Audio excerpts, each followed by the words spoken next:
we're trying to step out of this mode where the self is ginormous and taking up all the airspace and be in a more reasonable relationship to the rest of the world.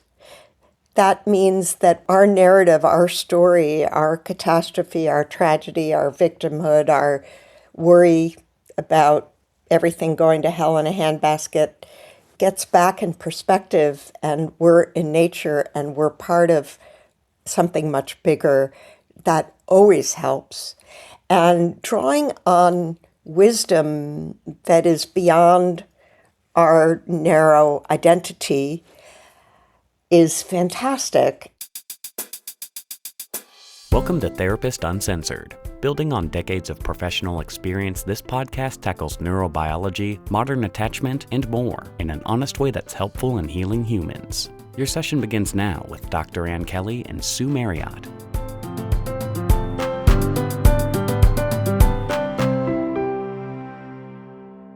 Hey, you guys. While we know relationships are wonderful, they are also really hard. Many of us believe that they shouldn't be, that if we have good connection and good communication, things will just go smoothly. But it's really that belief that can make us feel stubborn and even more hopeless. So relationships take work. It does for Sue and I. We can make it look easy. It's not. And one of the ways is because many of us, we differ. We differ in what activates us, what makes us feel threat, the expectation, and it's these differences that are held in our body, not our thoughts. And they influence how we talk, how we love, how we fight. So holding that belief, if he or she or they could just understand me, if they love me, they do something different, is not really true. And we're talking about relationships with your partner, your teenager, your mother-in-law. So Sue and I have created an online course that can help you understand yourself and those you love in a different way. This is not just for therapists, it's for everyone. Although the good news is if you're a therapist, you can get CEs along the way, and all of you can use the visuals and the worksheets individually, or you can even use them in your own private practice. So while the course is based on our book, Secure Relating, Holding Your Own in an Insecure World, it is definitely not a replication of the book. We talk directly to you. You learn how to understand more deeply your attachment, those you love, the neuroscience behind it, and how to build secure types of connections right now in your everyday relationships. Rather than changing one another, y'all can shift together in very important ways. It's very powerful. We're getting great reviews. Check it out. It's at therapistuncensored.com/BAS. Therapistuncensored.com/BAS. The BAS stands for Beyond Attachment Styles, the Science of Growing Secure Adult Relationships. And by the way, the cost of the course is about the amount of one individual therapy session, and yet you get hours and hours and hours of what we think is extremely valuable information. So check it out. Hey, everybody. Welcome back to Therapist Uncensored. My guest today is Margaret Cullen.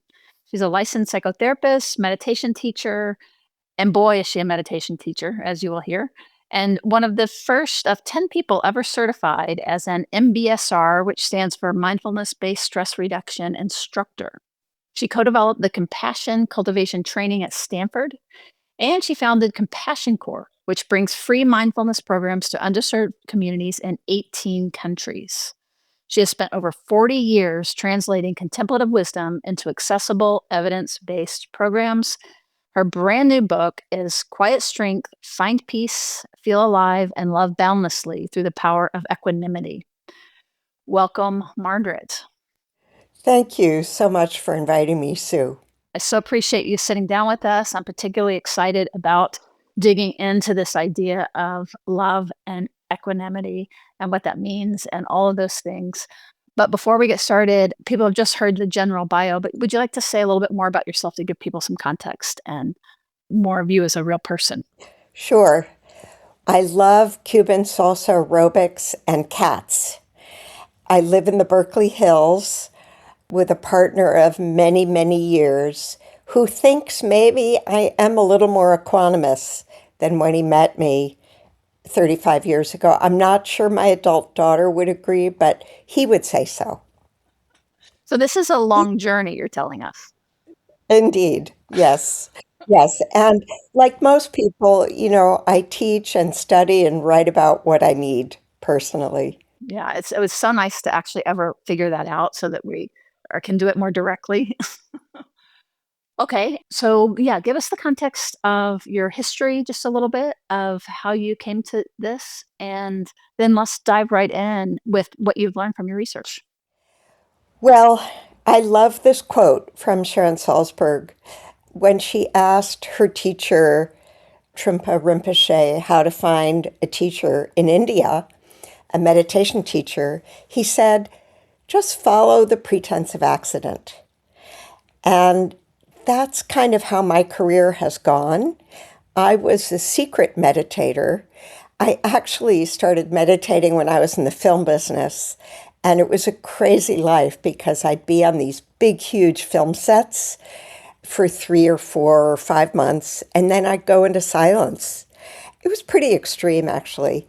And then eventually I, decided to go back to school, become a psychotherapist. And while I was getting my hours for my license, the head of this nonprofit I was working for with cancer patients said, "Aren't you a meditator?" I said, "Yeah." And he said, "Well, there's this new program, MBSR. We think it might work for our community, but we'll pay you to take it and check it out." And that was the first of many happy accidents that led me to bring together my inner and outer life, really.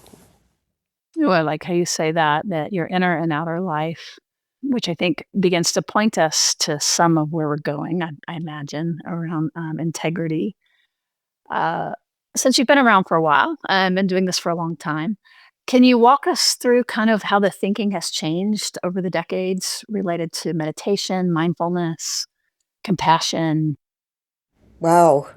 Yes. I mean, it's really been a privilege, exciting and kind of mind blowing to be there more or less pretty close to the beginning of mindfulness being deployed, as it were, across mainstream settings throughout, the West, out bringing it out of the monastery, out of retreats, and into hospitals and offices and military and all these unlikely places, schools.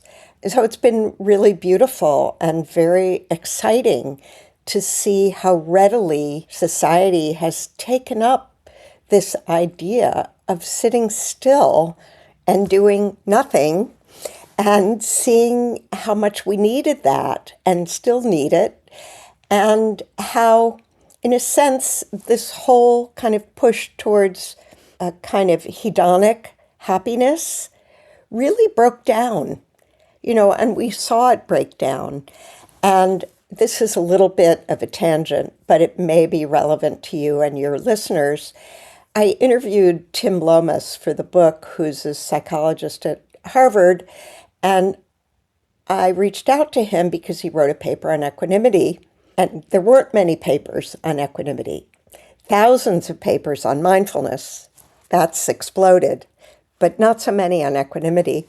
So I wrote to Tim, and it turns out that he has also been working on the World Happiness Poll, which is related to Gallup and is like ginormous.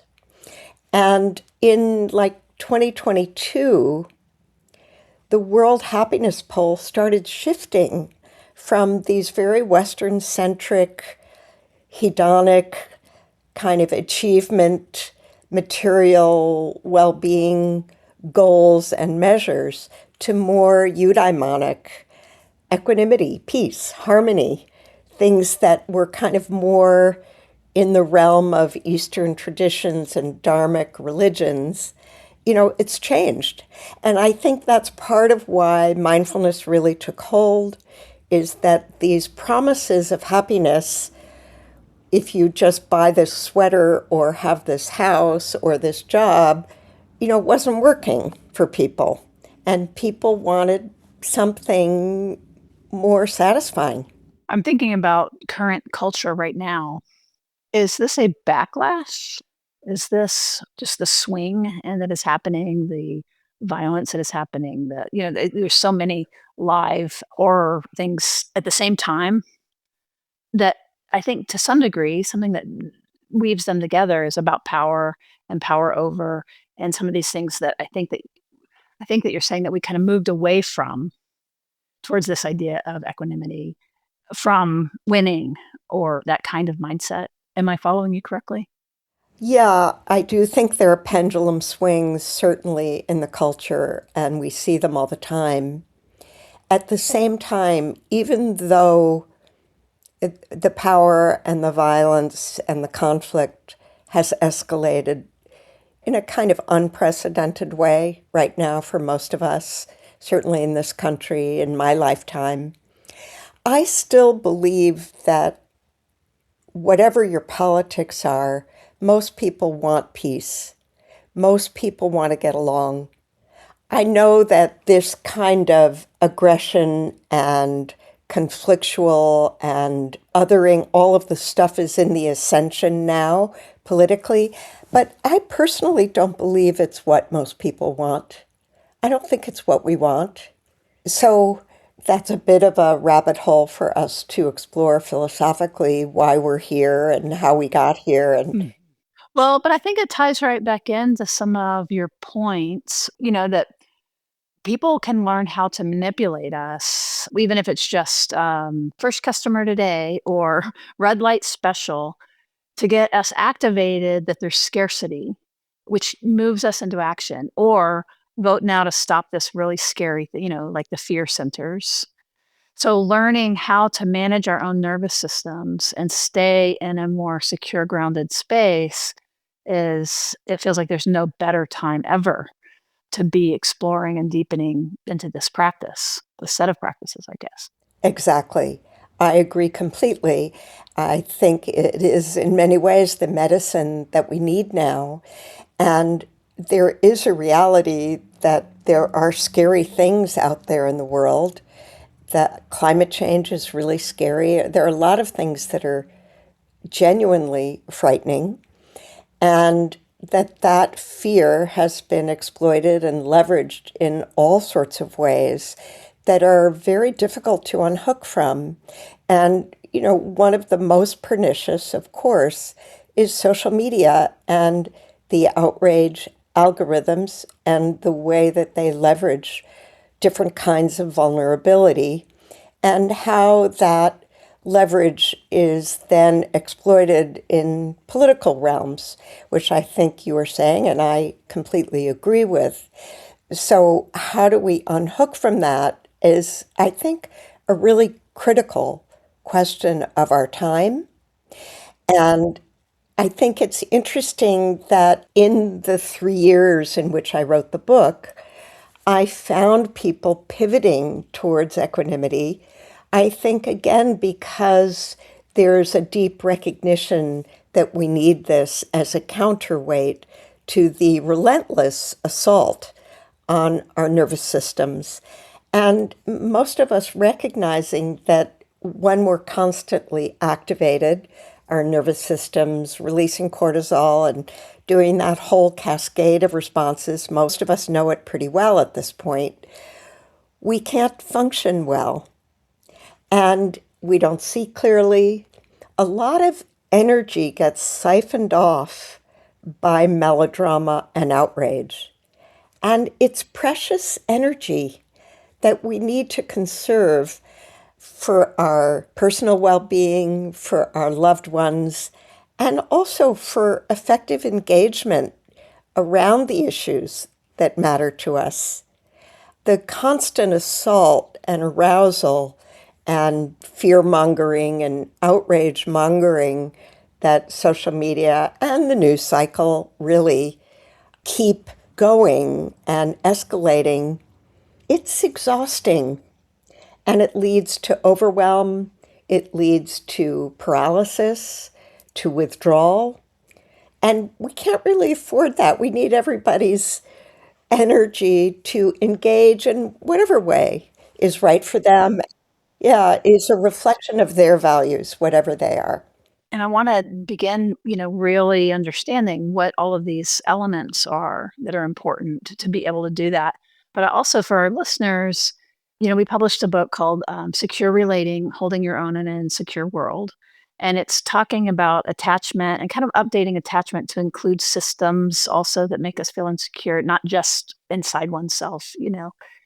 And we talk about this idea of the green zone, the green zone being this ventral vagal informed, oxytocin laden, where that we're in our window of capacity, window of choice to be able to not to be nice, but to be able to effectively engage.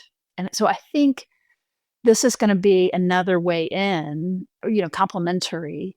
So if we can go kind of into some of what you've learned through your years, and in particular, I guess, because I don't want you to just go ahead and begin to share kind of any of your ideas, but I'm also interested in like the difference between meditation for our listeners, meditation, mindfulness, like what some of these different elements are that I think are a little unique from each other, but they all get blended together. Would that be a good place to start? Yeah, great questions. Okay, so we can start with the semantics.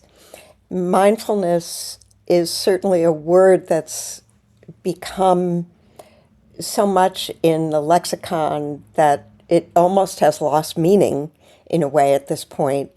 We've used it in so many contexts. So, mindfulness, as John Kabat-Zinn would talk about it, who was my mentor actually, is a way of being in the world that is present and non-judgmental. It's also a particular kind of meditation practice, insight or Vipassana practice from Theravadan Buddhism is generally translated as mindfulness practice. And it's a kind of meditation where you grow and cultivate this capacity to be present with what Jack Kornfield would call loving awareness or non-judgmental awareness. So we can formally cultivate it in meditation. There are many forms of meditation, of course. Mindfulness is one. So you can be mindful while you're doing the dishes. You can be mindful. It's really hard with your partner. That's probably the hardest, especially if there's conflict. And you can be mindful on the cushion with certain kinds of meditation. So compassion, you also mentioned.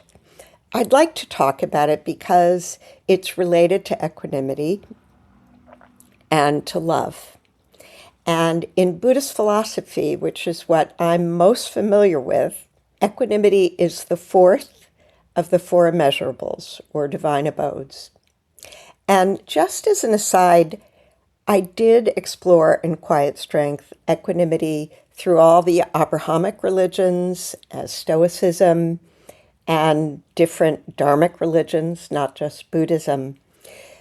So equanimity is prized across many wisdom traditions, really. But I'm most familiar with Buddhism personally, and I would say that equanimity is most fully articulated in Buddhist philosophy. So we find it as the fourth of the four immeasurables or divine abodes.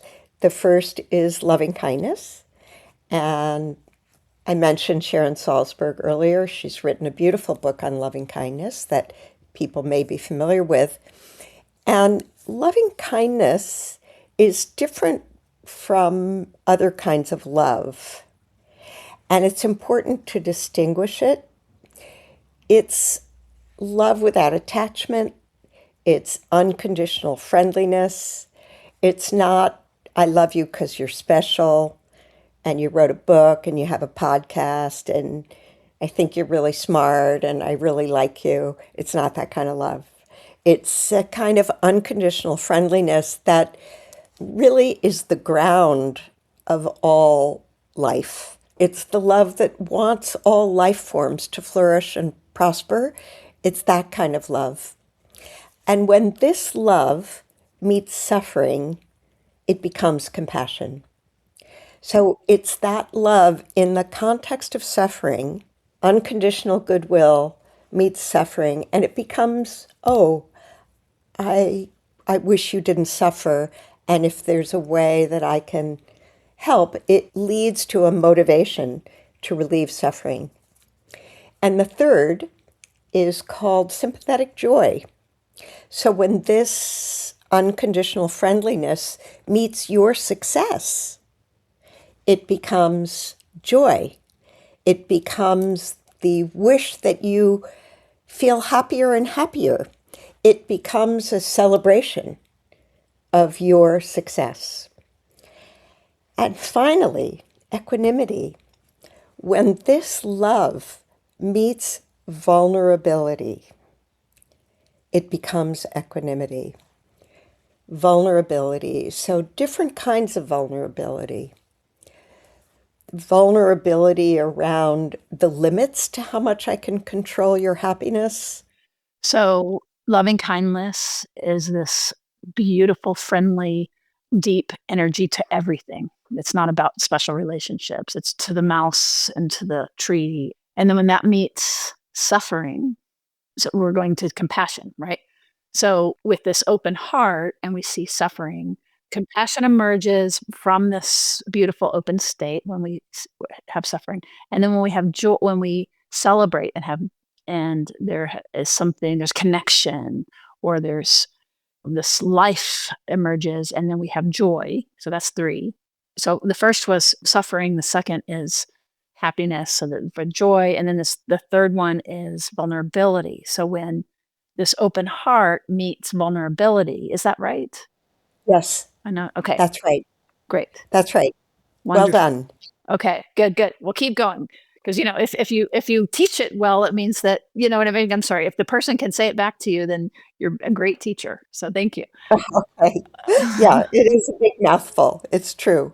Well, it's important because again, as people are listening, sometimes you're kind of half listening. It's like these are really beautiful tenets that, like you say, come from these long traditions.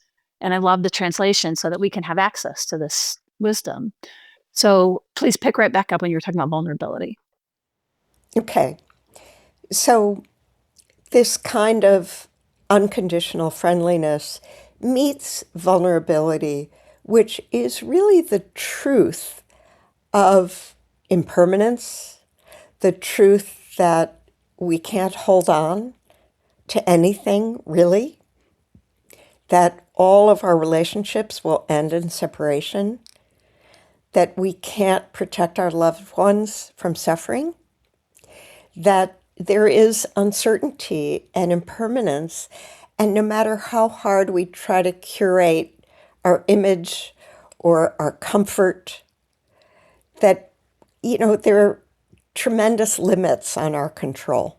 And no matter how much optimization you do, or strength training, or dopamine busting, activities, that ultimately we are in these bodies that will age and that will deteriorate and that will suffer. Yes, and our loved ones will suffer too. And so, how is equanimity an expression of love? So, it's the choice, in a sense, to not close the heart in light of these truths, to keep an open heart. And in that way, equanimity is tender. There's a quote from the beginning of my book that I really love from a meditation teacher named Matthew Brensilver, who said, "Equanimity deepens the poignancy of our lives while draining it of melodrama." So it's more tender, but less spinning out, less reactivity, less melodrama. So then if somebody were to open, like just stop you on the street and ask you for your elevator speech about what equanimity is, what would that sound like? What is it exactly that we're talking about? Yeah, I struggle with the elevator pitch. I have a few versions of it, and it evolves. It's evolved, as I mentioned to you before we started recording. I guess at its simplest, it's feeling all the feels, everything that it means to be a human being without getting caught. I think of it as uncaughtness. And sometimes we use the word reactivity, but it's a kind of unstickiness, giving ourselves permission to feel all of it, but to be able to move with the constantly changing flow of experience. Sorry to push you on the elevator speech thing, but part of what I was thinking is that, like, this is so important, and I can see why it defies that. Yet at the same time, all the language, everything that you're saying, like, gives different little glimmers in different people to catch what you mean. It's also not niceness, I imagine. No, it actually doesn't have a whole lot to do with any formulaic behavior other than, hopefully, as I mentioned earlier, giving us the wherewithal to engage effectively. Now, what that means is totally situation dependent. We get into a lot of trouble with these postures of, oh, this is what equanimity looks like, or this is what a compassionate person looks like. They're nice all the time, or then we become a doormat, or that sort of thing. And there's no formula for any of this stuff. It's really kind of the wisdom. Hopefully, we're engaging with our wisest self that is interpreting the context and what will be most beneficial for all concerned. And that could look really different times. It could be, taking a really strong stand. And there's a joke. I mean, if you're really, really skillful, maybe you could slap somebody with compassion. I don't know. That's a big ask. But you could certainly take a stand and be firm and set boundaries and all of those things. Maybe an enlightened person could even discern a moment where the only thing that'll wake somebody up is a slap, and it's done with compassion. But no dictates, really. The dictates are, is it helpful? And then the proof of the pudding is in the tasting. Did it accomplish what I was hoping it would accomplish, not kind of what I did or didn't do? It's also not then an emotion. So this is different language for different things. I love the East meets West. I love it so much. I'm like really doing several things to get out of the Western mind and learn from. And as a matter of fact, that was my attraction to your book, to pull these ideas in. But just for those of us who think in this way that we've been taught in this linear way, we're not talking about affect, I don't think. And we're not talking about a specific nervous system state. It's bigger than those things. Is that right? Yes, thank you for making that distinction. I think it's a really important one and actually quite a subtle one. You can be calm and equanimous. You can also be heartbroken and equanimous. You can be excited and equanimous. So, and it's a little more about having space around those feelings and kind of permission to feel, as Mark Brackett wrote in his wild bestseller, which I completely endorse, permission to feel. And, so much of the research in psychology that's happening now is showing that what we used to think of as emotion regulation is actually kind of bad for us. And, toxic positivity, naming these emotions as good and these as bad and avoiding these and seeking those, not so much. Letting it move. Emotions pass really quickly, and equanimity can hold them all.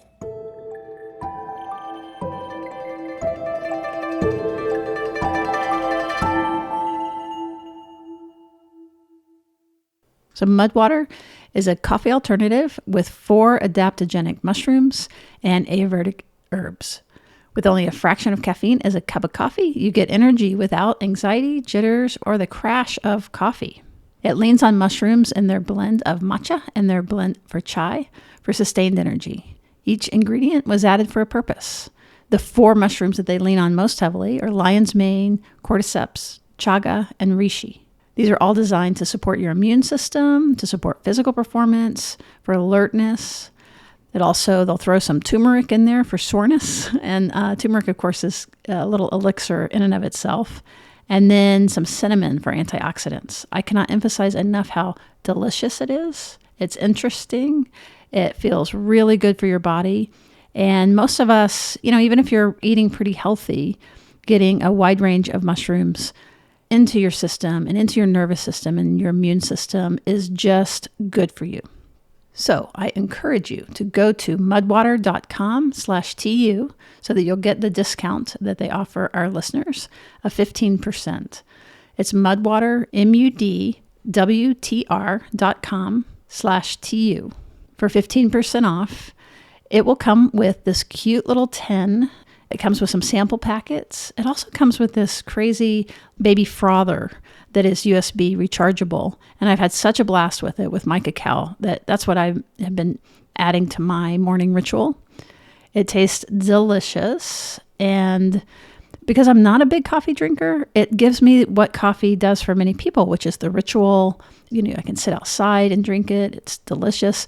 Now, some of their versions don't have any caffeine. So, for example, you could have turmeric in the middle of the day. What's so great is how good it tastes, even though it's good for you. So there's no suffering here. So I really encourage you to go to mudwater.com/TU. That's mudwtr.com/TU. And for our listeners, by going to that particular link, you're going to get 15% off. But you're also supporting the show because these folks are the ones that are helping make our podcast free for everybody. mudwater.com/TU. Check it out.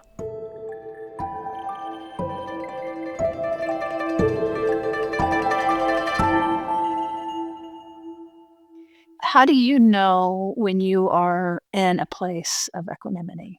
Like, what are your cues? Like, can you tell the difference? How do you tell? Because I think a lot of times we think we are. Like you said, that there's posturing or there's this, or I'm being kind, or I'm being compassionate.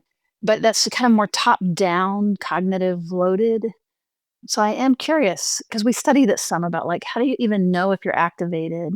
But in this case, it's like, how do you know if you've slipped out of like how much time do you actually spend in this, not state, because it's not an emotional state, but in this presence, in this being, in this way of being. As you said earlier, I believe, and is very true, things are changing all the time. So one way of thinking about equanimity is balance. We lose balance, we regain balance. We lose it. Every step we take, literally every step, we lose balance. Our foot comes down, we regain balance. And this is true in terms of equanimity too. It's dynamic. So we get hijacked. And when I think of hijacked and reactivity, I'm kind of lost. I don't know where I am, really. I'm lost. I'm caught in something. And then I recover. Oh, here I am. I'm angry. So there's some awareness again. And that awareness opens up some space to tolerate and to be with things as they are. And that's what feels like equanimity to me. And, on a moment, kind of second to second, moment to moment basis, it's changing all the time. I've lost it, I've regained it, oh yeah, here I am. I'm lost in some story. That's mostly how we know we're not equanimous. We're lost in thought of one kind or another. But also with a strong emotion, it can totally take you over and you lose perspective. And in the moment when you regain perspective, you regain equanimity. Might be a strange association, but in this quest, like I said, of doing the East meets West, I'm doing this group. And one of the things we did this actually last night was a sand tray. And one of the things I noticed in my sand tray, it was a little bit of like, going from pain to freedom, or it was a transitional. And I noticed that all the figures representing pain, they were all clustered. And I kept wanting to put more stuff in my side that was the, having arrived. And that's not the right term either because it moves all the time, but having more of a secure sense of myself, let's just say. And we're using the term space, that when you come back to yourself and you have space around your feelings. And that was one of the things I noticed on the sand tray was there was a cluster and then there was all this space, and it kept making me feel like, oh, I need to add to this. And if I would try to, I couldn't. And so part of what that was, there was a lot of space between the things. So I think this idea of space and pause and breath, and for me, like urgency is a signal that like something's up versus this kind of being more in my spine, like a little bit not pressing forward, like strong back, open front, those kinds of feelings or the association I have. And I want to encourage our listeners to engage in the same exercise about how do you know, what does it feel like, what part of your body is alive. And then also if you'll talk to us more about what the practice is. You said you've been practicing this a long time for us to grow this capacity or this state or this flow of being. I love this insight that you had, and I think of it as, and in terms of the sand tray and having this insight about what we might call the negative space that we're so compelled to fill, and it feels so threatening to us. And we kind of lean forward onto our phones or wherever physically and figuratively we lean out of this negative space because we're not comfortable there.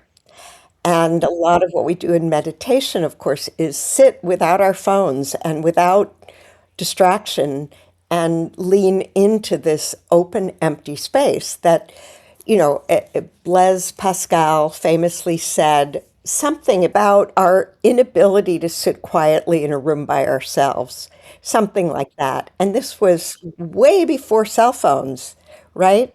It's really hard to sit there with the blank space and not try to fill it in.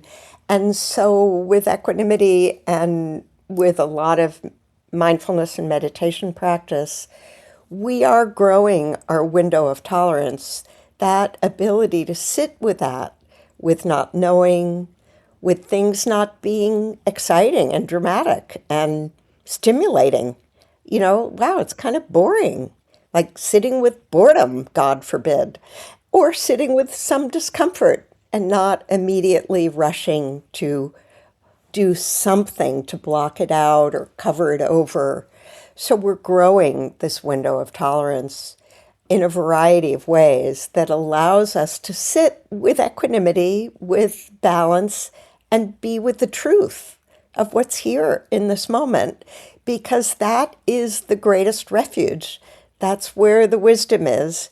That's, again, where we can draw from to be the most effective in our relationships and our engagement with the world is by really sitting with the truth of how things are and not kind of distorting it in all sorts of ways due to our discomfort. Well, due to our discomfort and that all of our learning that we're supposed to be good and know the right answers and kind of this individual and just some other associations I was having that I think that in that state, I'm also connected to history and even like, some people call it like ancestors, or it's a widened capacity of consciousness that includes the past, includes the future, includes like it's not just in this moment, although it is also very immediate.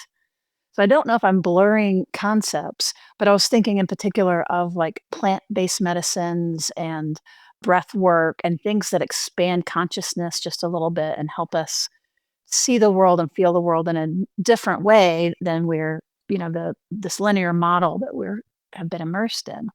Is there a connection there, or am I blending ideas? Well, I love that connection, and it makes a lot of sense to me, and I hadn't thought about it before.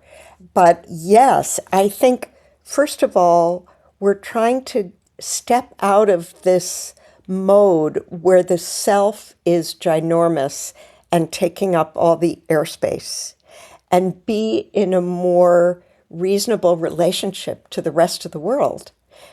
that means that our narrative, our story, our catastrophe, our tragedy, our victimhood, our worry about everything going to hell in a handbasket gets back in perspective, and we're in nature and we're part of something much bigger. That always helps. And drawing on wisdom that is beyond our narrow identity is fantastic. And, something that happens, Paul Ekman wrote about this. I studied with him for one of the research studies I worked on that he was a principal author on. He's an emotion theorist, and he wrote about the refractory period when we're in the grips of an emotion, what happens to our cognition and how it gets framed. And when we're in the grips of an emotion, we lose access to a lot of data. So there's data in real time. And then there's data, as you said, that can be ancestral, that can be wisdom traditions, that can be in nature. I mean, potentially we can have access to really unbounded wisdom. In some sense, working with plant medicines and altered states is the widest possible, and being caught in the story of the ego and our upset is, in a way, the most narrow, we might say. And the more wisdom, the better, it seems to me. And not only wisdom, but when we're caught and the story of the self is giant compared to everything else, is usually also when we suffer the most. It's when we're in the most suffering. And if you just look and see, when I'm happiest, what is my sense of self like? And usually, at the very least, it's in balance with the rest of the world. And when I'm really suffering, my sense of self is huge. It's way out of balance with the world, the rest of the world. I can totally see that, whether it be that we're bigger than everybody or we're smaller than everybody and everybody doesn't like us, which makes us the center of the world. Very important, very big. So I love that as another kind of image to ground this. I imagine people are like, okay, yeah, I'm sold. I want this thing, which I know is it's not there yet. But so if you were going to point people in directions and practices and resources, and I don't want to tie us up too quickly, but I just am imagining the listener like, yes, I want this. I'm sold. What would you say to somebody like that? Yes, it's an important question. How do we operationalize this? And part two of Quiet Strength is all about that. And the good news is there are a lot of different ways. There's so many different ways. So if you like meditation, mindfulness is a great way. If you've already been practicing mindfulness, you're already cultivating equanimity. You can also do it through kind of thought experiments that help you restore perspective. They're pretty simple. I have them in the book. You can explore, is this personal? Will this change? What would it look like from outer space? Very simple thought experiments that can help restore perspective. Another doorway to equanimity that I think is really important is the idea of refuge. Where do you take refuge? I take refuge with my cat. It's a moment of refuge. I pet that soft little creature. She purrs. What's her name? Oh, her name is Phoebe. And it's a moment of refuge, and it restores balance for me. You can take refuge in the church, in a deity, in beauty, in art, in connection. There's so many ways you can take refuge, and refuge lets you relax. It lets you surrender and soften and not be so guarded and defended and fighting with reality. And that helps you restore equanimity. I love even just the languaging. It's making me think of conversations that we've had, like with Dr. Keltner, about the science of awe and awe getting us there, and the practice of awe, of cultivating awe in daily life. Most definitely. And Docker talks about equanimity. Some of his research has involved equanimity. Awe is a wonderful doorway into equanimity. Again, because that sense of awe completely shifts how big the sense of self is.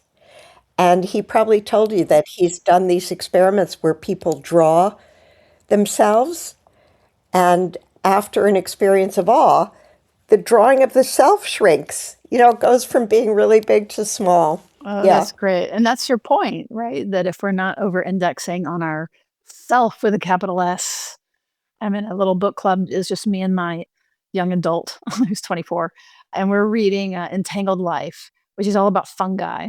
And it is so beautiful, but it's making me think of this too about we can be animal centric or even plant centric and completely lose like the plankton of the sea, the fungi that is like actually supporting the whole thing above us. And depending on what, where you tune in, it's like the world looks so different and it's so interconnected. So these are just beautiful, beautiful conversations, and I highly recommend your book. Are there any other, besides your book, which I want to say a little bit more about so people can find, but are there other additional resources that you might want to point people to, or that you can send me and I can put in our show notes for just particularly free resources for folks that are listening across the world? Well, there's so many mindfulness resources now. I hardly know where to begin. And mindfulness meditation is a fantastic way to cultivate equanimity. And, there are apps and there are talks and there are practices that are online and free. So, yeah, I would definitely send people there. And also, just before we go into finding you, which I want to do, you also had talked about what we just touched on it about translating this for all these different populations. And I thought it might be helpful to just name some of these other groups or these specific groups about like and how you translate the work for the different populations. Like is it the same thing and it's just veterans versus survivors versus like incest survivors versus children? Is it the same model or how much does it actually change as you cross populations? Yes, well, the it definitely changed because I started out teaching mindfulness, and then I spent about 15 years teaching compassion and developing compassion trainings, and all the while doing my own practice. And then I started adding forgiveness training to the mix. And, it became a kind of cocktail of different things that had been helpful to me. And the heart of them, of course, stayed the same across all these different populations. I think, I'm trying to think, often I would co teach with someone either in the military or in education who would help with a specific vocabulary that worked better for that population and, inform me. But I will tell you, when I taught at Joint Special Operations Command to elite military, and I've also taught at Angola Penitentiary, the compassion was the same. And the men's tears were the same tears that were cried from Green Berets to men who'd been incarcerated for 30 years at Angola to physicians at Kaiser. Same tears. There is a shared common humanity that we're able to access. The tools that you've put together help us access from kind of no matter where we begin, all of these different populations. Yeah, that it brings us back to this commonality and this humanity and this humbleness, I think. So tell us more about the book and how to reach you if people are interested, if you want to refer to a website or where would you like to channel excited people?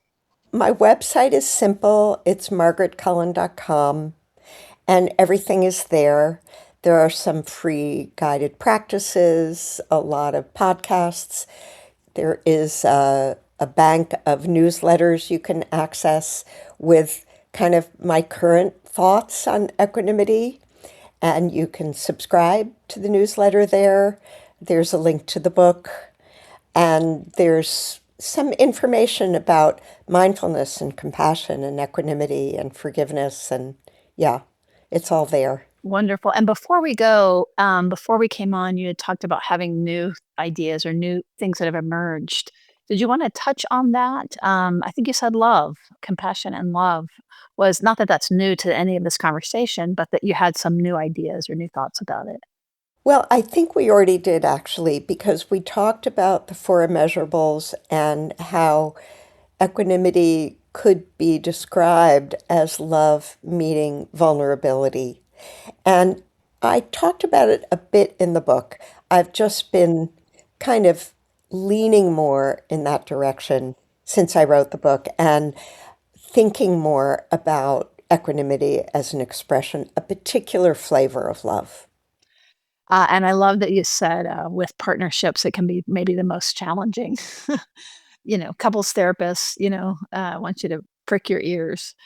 Well, this is wonderful. And if there's enough interest, I would certainly be interested in helping create a reading group around this book and help people find it and help people study it and learn it and take it in and make it practical for them.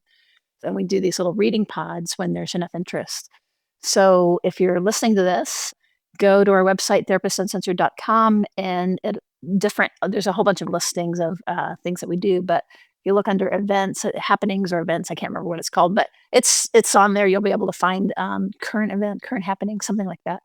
And it's called a reading pod, and look for this reading pod, and would love to facilitate that and to help that get going, because some of these really important ones that align so much with this idea of growing security and secure relating instead of secure attachment, right? Which is a category. Secure relating is a verb, which is very much what we've been talking about this whole time.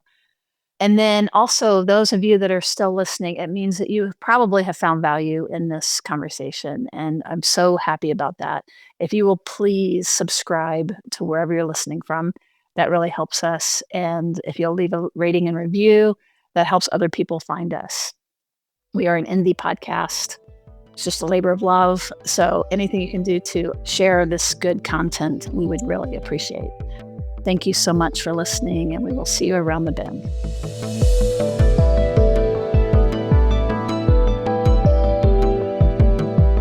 Therapist Uncensored is Ann Kelly and Sue Marriott. This podcast is edited by Jack Anderson.